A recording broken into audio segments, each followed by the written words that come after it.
Amém, meus irmãos. Bom dia. Amanhã eu convido a você, nesse momento, a baixar a sua cabeça aí na sua casa, fechar os seus olhos, para nós orarmos mais uma vez. Senhor, nosso Deus Todo-Poderoso, em que nós queremos agradecer a Ti pelo dom da vida que o Senhor nos deu e por Sua imensa graça sobre nós, ó Deus. Que ainda em meio à luta, em meio à dificuldade, o Senhor se encontra conosco, nos dando força todos os dias, e o Senhor não nos abandonou, ó Deus. Assim nós oramos com gratidão em nosso coração, meu Pai. Em nome de Jesus Cristo. Amém. Meus irmãos, convido a você aí na sua casa a abrir a sua Bíblia no livro de Judas.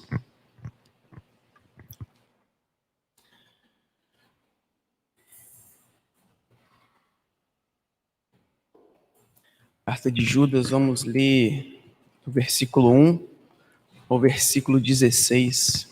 Amém? Diz assim: Judas, servo de Jesus Cristo, irmão de Tiago, aos que foram chamados, amados por Deus Pai e guardados por Jesus Cristo, misericórdia, paz e amor lhes sejam multiplicados.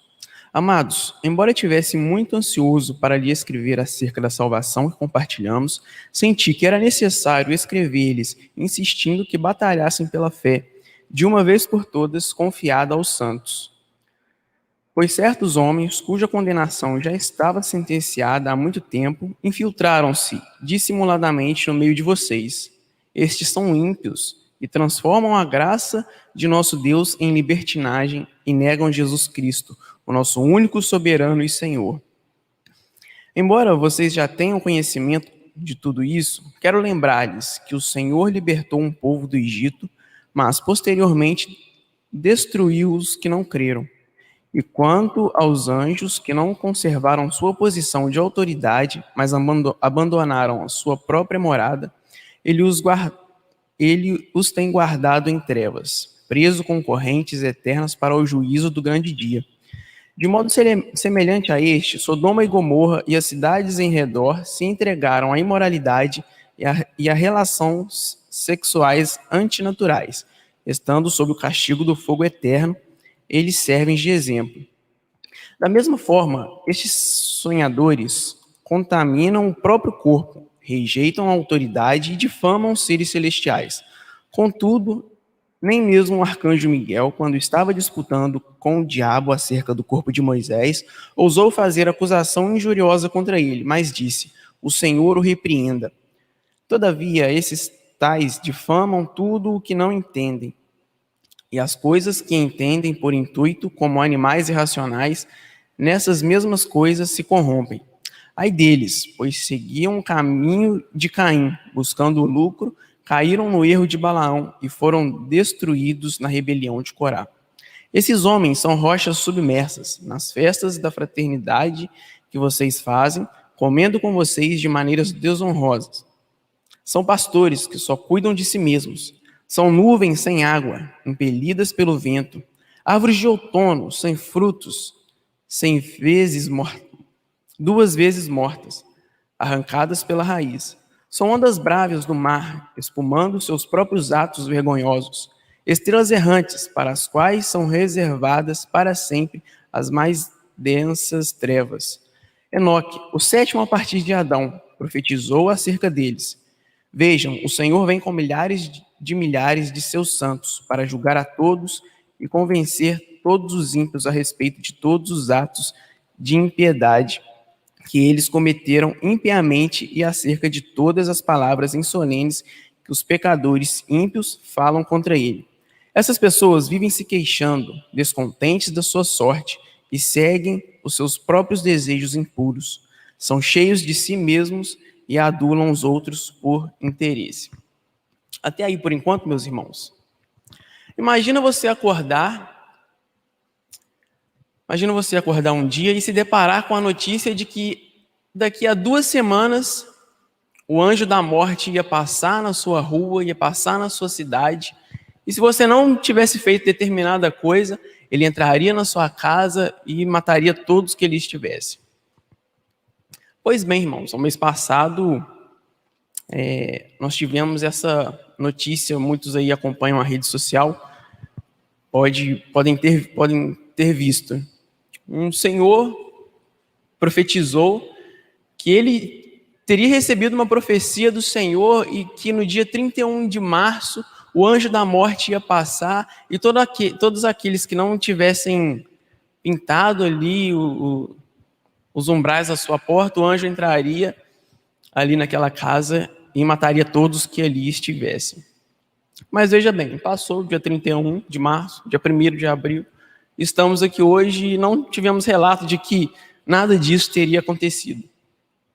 E é justamente sobre isso que eu vou falar nesta manhã, meus irmãos, o perigo de seguir falsos ensinamentos, de seguir falsos mestres. E esta pequena epístola de Judas tem muito a nos dizer nos dias de hoje, nesta geração. Para os que distorcem a fé, esta epístola de Judas é detestável por causa das suas advertências, da sua posição firme contra os que abandonam as verdades de Cristo. Mas para aqueles que meditam e leem com o coração receptivo, as palavras de Judas falam com a mesma clareza com que eles falavam aos nossos irmãos há 2000 anos atrás.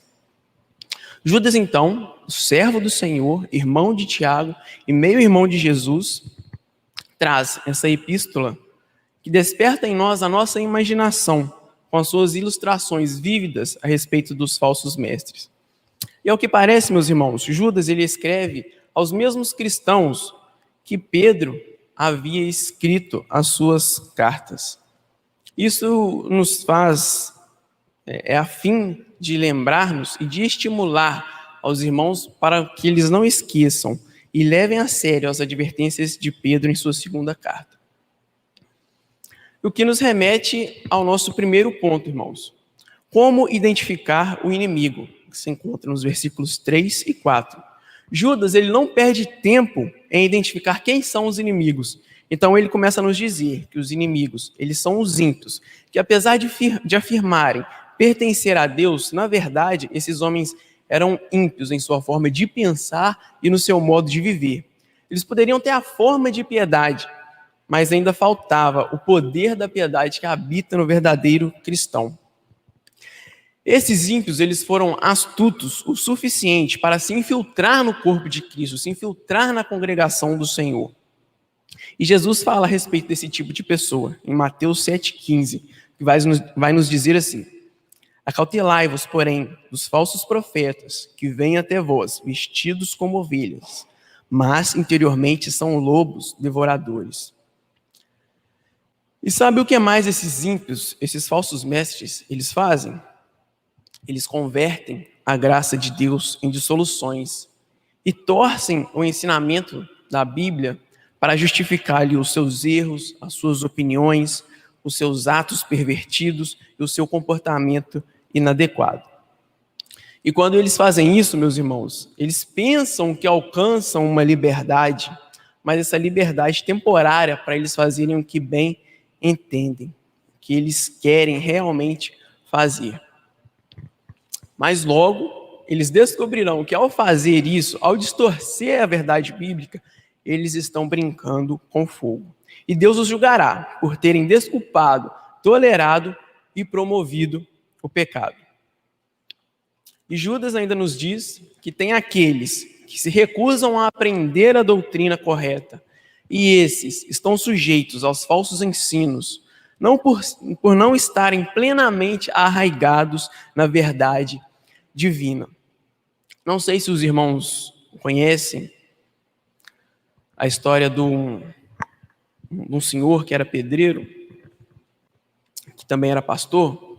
Ficou famoso aí, fizeram uma reportagem no Fantástico e tudo mais. Esse senhor, ele fez uma interpretação equivocada de Oséias 3:1. E ali ele tomou a esposa do seu vizinho, coabitou com ela, dizendo que recebeu uma revelação do Senhor e ele distorceu totalmente a verdade bíblica por causa de um único acento. A palavra era adúltera, ele interpretou, irmãos, com a palavra adultera. Veja, irmãos, ele distorceu a verdade bíblica E esses homens, eles estão brincando com fogo. E ainda assim ele influenciou as 12 pessoas de sua congregação. Imagina só, você está ali na igreja e é influenciado pelo seu pastor a fazer essas coisas erradas e sem conhecimento bíblico. Veja, meus irmãos, o quão importante é nós compreendermos as doutrinas básicas da nossa fé, para nós reconhecermos as falsas doutrinas e evitar esses ensinamentos incorretos que possam subverter a nossa fé. Muitos falsos mestres do primeiro século, eles estavam ensinando que os cristãos podiam fazer o que bem entendessem, aquilo que eles quisessem, sem temor, sem ter medo do castigo de Deus. Tinham uma visão superficial da santidade e da justiça divina. E ainda hoje, alguns cristãos, eles minimizam a gravidade do pecado, acreditando que a forma como vivem pouco tem a ver com a sua fé. Mas aquilo que uma pessoa realmente acredita, ela se revela da maneira como age. Aqueles que verdadeiramente têm fé, eles irão demonstrá-las através do seu profundo respeito por Deus e do seu sincero desejo de viver de acordo com o princípio de sua palavra. O que nos leva, meus irmãos, a refletir a respeito do segundo ponto. Nós vemos do versículo 5 ao versículo 7, a vitória de Deus. Assim como o apóstolo Pedro, Judas, então, ele volta à história do Antigo Testamento e apresenta 3 exemplos da vitória de Deus sobre aqueles que resistiram à autoridade e se desviaram da verdade. A primeira delas foi a nação de Israel, que, embora tivessem sido libertada do Egito, ela se recusou a confiar em Deus e a entrar na terra prometida. E como sabe, como resultado disso, todos no acampamento, com menos de 20 anos de idade, eles estavam condenados a morrer ao longo dos 40 anos, por causa da sua incredulidade.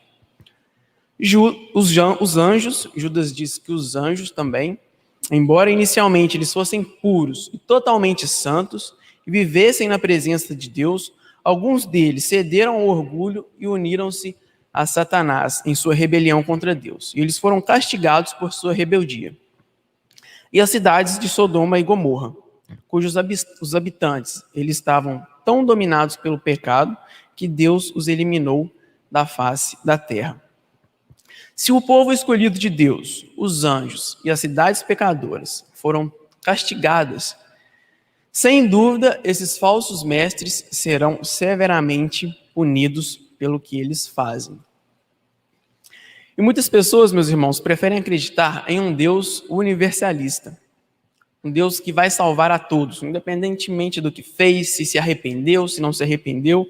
Eles preferem acreditar nesse Deus e não creem na condenação eterna. Mas, irmãos, isso não é verdade. Está claramente ensinado na Bíblia.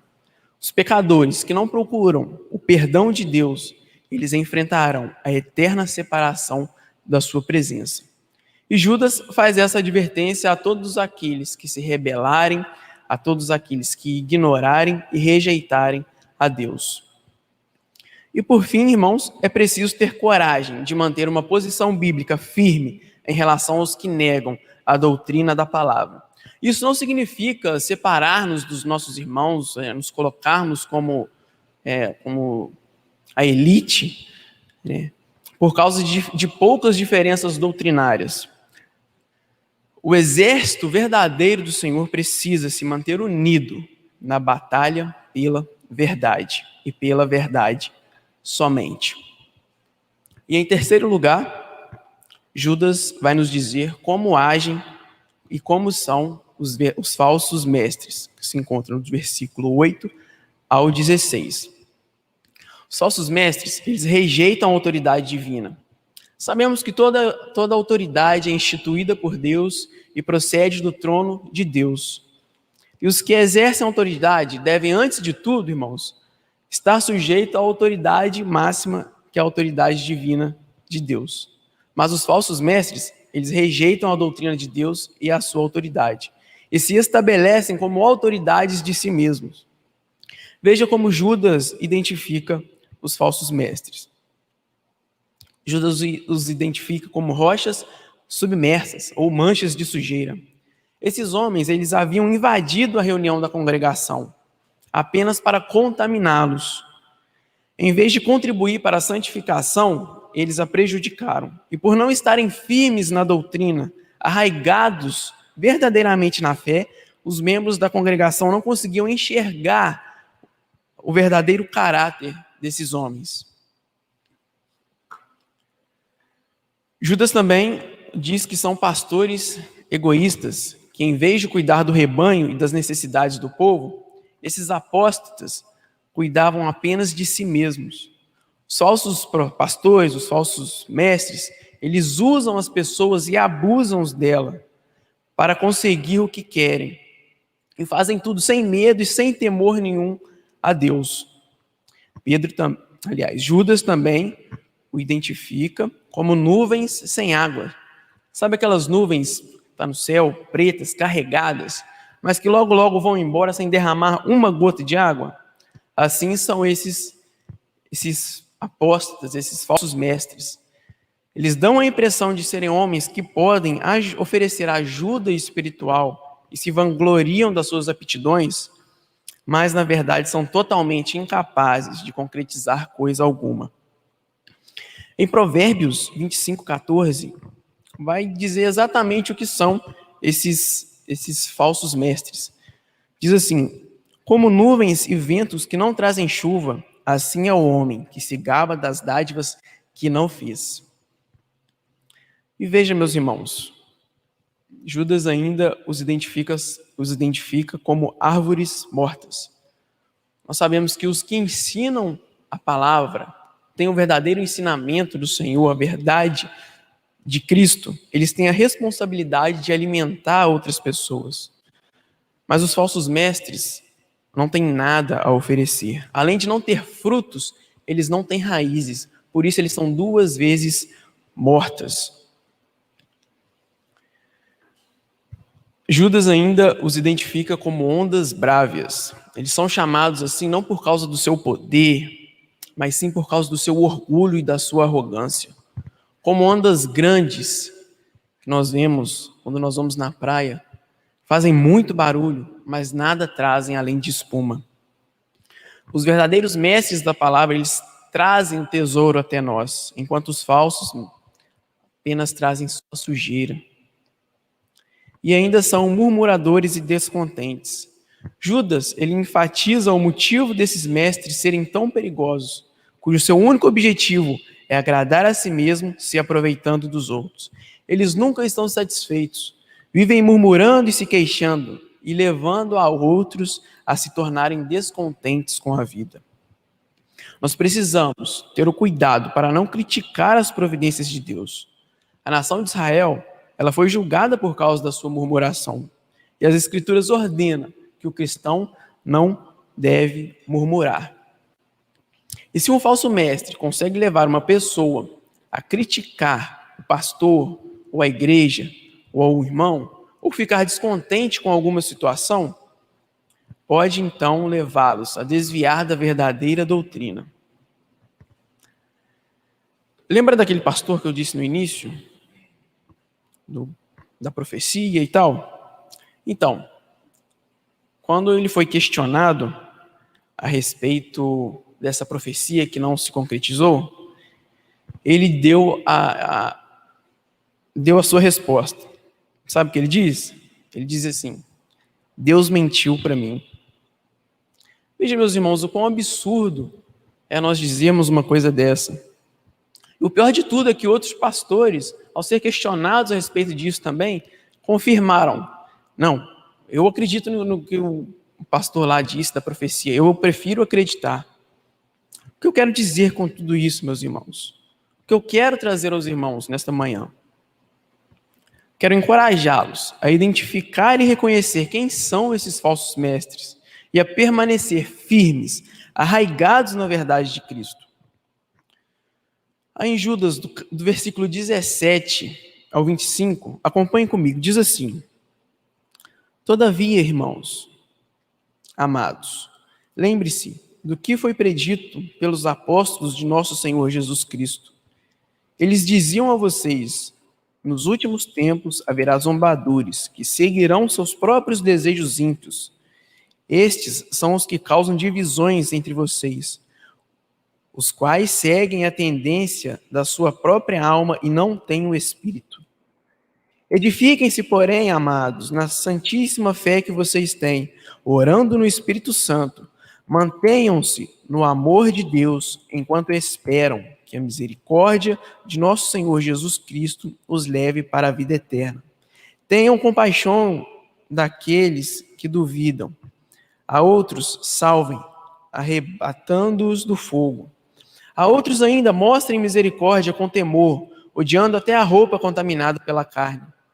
Aquele que é poderoso para impedi-los de cair e para apresentá-los diante da sua glória sem mácula e com grande alegria, ao único Deus, nosso Salvador, seja a glória, majestade, poder e autoridade, mediante Jesus Cristo, nosso Senhor, antes de todos os tempos, agora e para sempre. Amém. Veja, meus irmãos, que nós somos chamados a perseverar na fé e na verdade, para que não caiamos na lábia desses homens, desses falsos mestres de coração impuro, que o único objetivo é agradar a si mesmo e fazer o que bem entendem.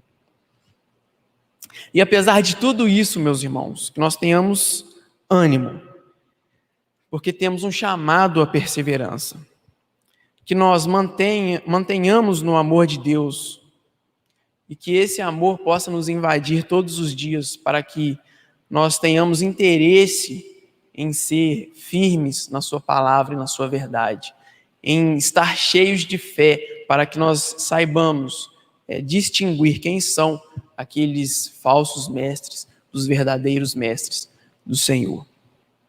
Amém, meus irmãos? Então, convido a você, encorajo a você a saber identificar quem são esses falsos mestres, estar arraigados, firme na fé do Senhor.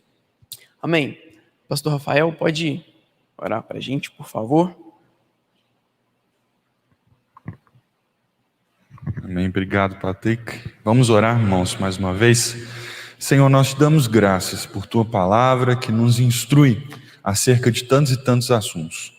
E um deles é como mantermos a nossa fé em tempos de apostasia, em tempos onde é ensinado falsa doutrina.